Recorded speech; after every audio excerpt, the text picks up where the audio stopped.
میرے بچپن کے دن کتنے اچھے تھے دن.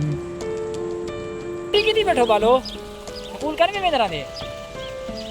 ان بچوں کو بے خبر دیکھ کر مجھے اپنا بچپن یاد آ گیا کہ یہ بالکل دنیا سے بے خبر ہو کر اپنی زندگی کو بڑے اچھے بھرپور طریقے سے جی رہے تھے.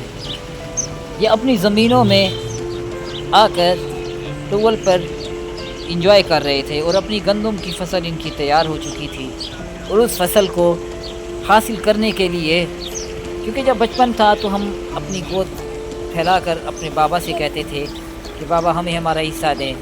حالانکہ سب گندم ہماری اپنی ہوتی تھی، لیکن پھر بھی ایک بچپن کی یاد تازہ ہو جاتی تھی. جب ان بچوں کو دیکھا تو بہت ہی خوشی ہوئی اور میں اپنی بچپن کی یادوں میں دوبارہ چلا گیا. یہ بہت ہی انجوائے کر رہے تھے اور یہ وہ دور ہوتا ہے جس میں بچے دنیا سے بے خبر ہو کر اپنی لائف کو جیتے ہیں. ہمارا یہ سفر جاری و ساری تھا اور ایک اور گاؤں کی طرف جا رہا تھا.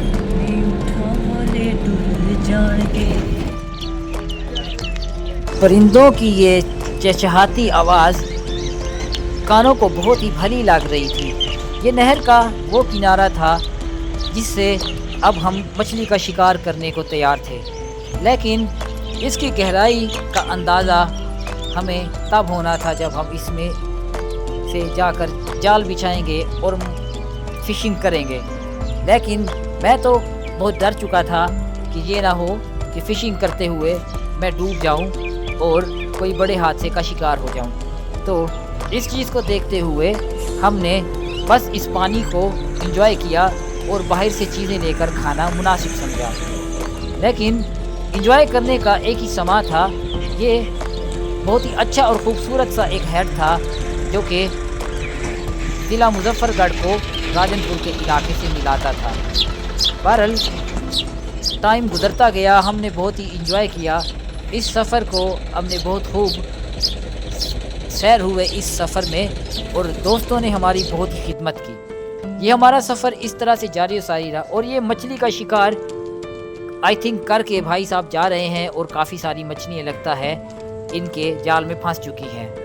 باقی ماندہ جو مچھلیاں ہیں وہ ہمارے انتظار میں بیٹھی ہیں کہ یہ دوبارہ شاید آئیں اور ہمیں اپنے ساتھ لے کر جائیں اور اپنی کچن کی زینت بنائیں اور اپنے کھانے میں ہمیں انجوائے کریں.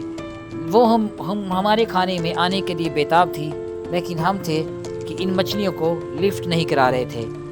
بہرحال ہم یہی سوچ رہے تھے کہ کوئی دوست ہماری آ کر مدد کرے گا اور ان مچھلیوں کو پکا کر ہمیں کھلائے گا. لیکن ان کو پکانے کے لیے سب سے پہلے یہ ضروری تھا کہ ان کو اس دریا سے یا اس نہر سے پہلے پکڑا جائے. لیکن اب سامنے ہمیں بہت خوبصورت بکریوں کا ایک ریوڑ نظر آیا.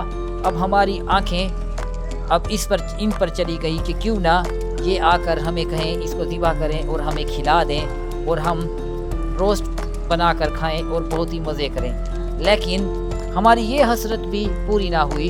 ہمیں واپس آ کر شہر سے ہوٹل سے اپنے پیسے لگا کر کھانا کھانا پڑا اور نہ مچھلیوں نے ہمیں آ کر ہمیں دعوت دی، نہ ہی ان بکریوں کا گوشت ہمیں نصیب ہوا اور ہم نے جا کر ہوٹل سے دال کھائی.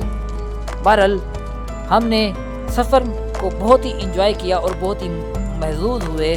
یہ سفر ہمارا خوبصورت گزرا. آپ لوگ بتائیں آپ کو میری ڈاکومنٹری کیسی لگی؟ ویڈیو کیسی لگی؟ دعا میں یاد رکھیے گا.